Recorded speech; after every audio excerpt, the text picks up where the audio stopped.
Hello, this is the Bluthner style 5 grand piano, 175 centimeters long. That's 5 foot 9 inches long, made in 1924. This is still a patent grand. The patent action was changed in about 1925. So old style Bluthner.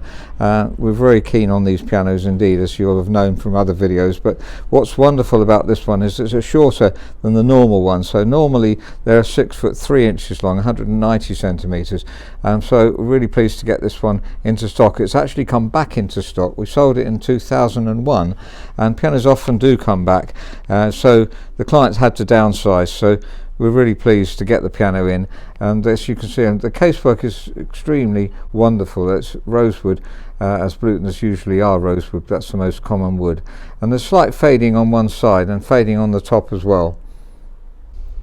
This side's in excellent condition. I'll show you the other side in a second, but this is obviously, we can fully repolish the piano if you like. We are currently doing one. We've done so many Bluthner grands because they turn out so wonderfully when they're repolished. But the price of this reflects the fact that it hasn't yet been repolished, and we're busy with polishing. So we're very pleased to sell this piano for less.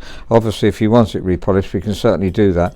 You can see at the back here where you can see the fading is starting. As I go round, you'll see that the clients had it exposed to a lot of light, so not sunlight, but if you have a grand piano, we've mentioned many times before, any piano, that if you have direct light or strong light coming onto it, then it will fade, and you can see that size faded slightly, and the top as well. There we are. And if you can see the fade line, it's not too bad on the top, but you can see it. So if this has been kept down, then the back will fade, this will fade obviously, and then underneath that won't.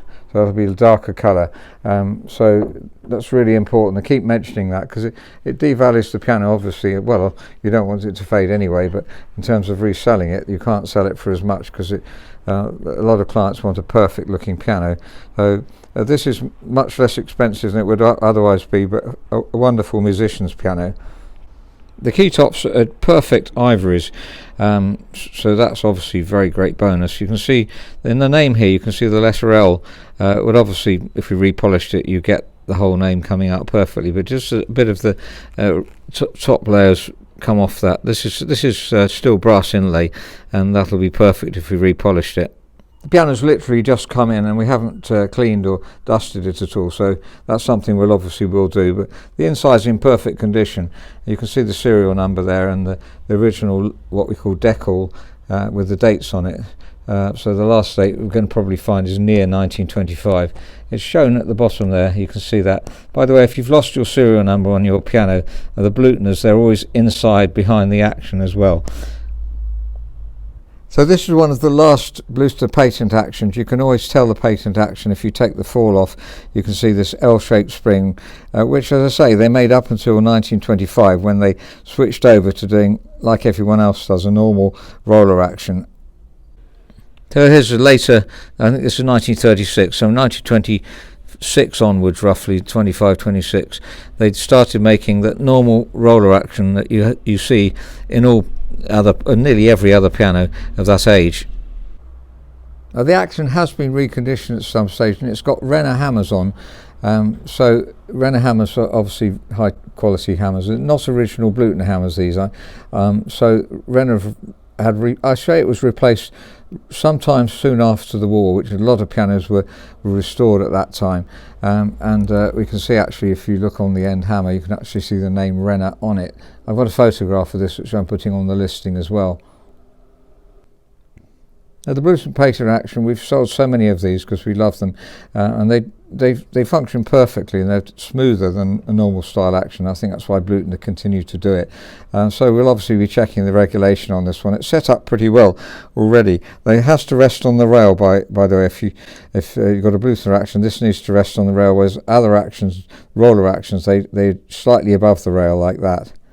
I was interesting to see my own tuning date here, 2002 A442, so we usually tune pianos just above concert pitch to allow them to drop, and it's A441 now, so, and that's MR, that's me. So looking at the worksheet, you can see the kind of work that I've assessed that needs doing.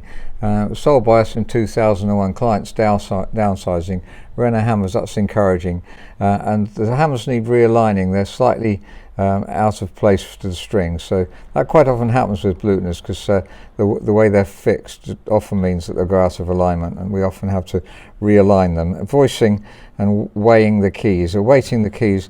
If we lubricate the balance rail, that will probably bring the weight down to roughly what we want it to be. So currently the key weighting is heavy, and if you lift up the key, you have to, by the way, don't pull the ivory off if you lift up the key. Be careful to pull it either here or on the sides, and you can see they don't go down. So they need lubricating, and that will bring the key weighting down considerably. At the moment in the bass it's 65, that needs to come down. 50 is the ideal, but 55 might be acceptable, but not 65, and 55 in the middle here.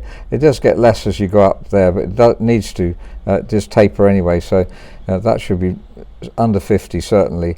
And as long as the weighting's plus or minus 2 grams, it'll feel fine, and it does feel already good, just a bit on the heavy side. So let's compare the tone of it with other pianos. We haven't tuned the piano since it came in, remarkably stable pianos, and the piano hasn't been tuned for several years.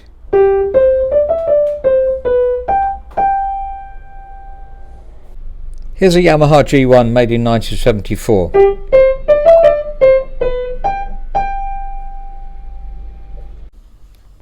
And a Bosendorfer made in 1923.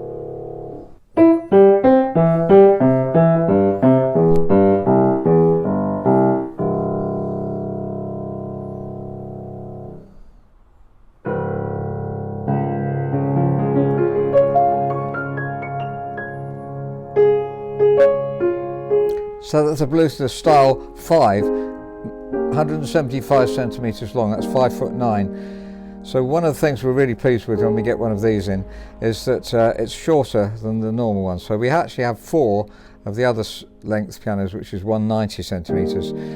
3 of them are pianos we've sold before. It's quite common that we get pianos back in after several years that we've sold before, which is really useful obviously, because they're pianos that we want.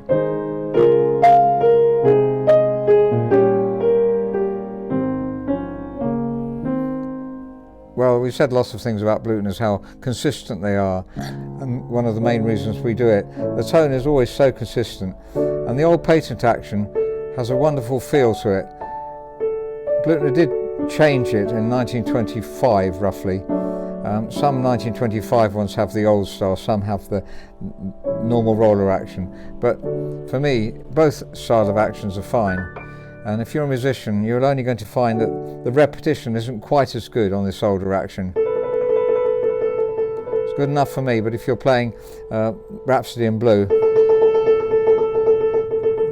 a lot of repetition, then you might find it's not quite as fast. But really, there's not a lot in it, and if this is set up properly, it's just as reliable and just as quick.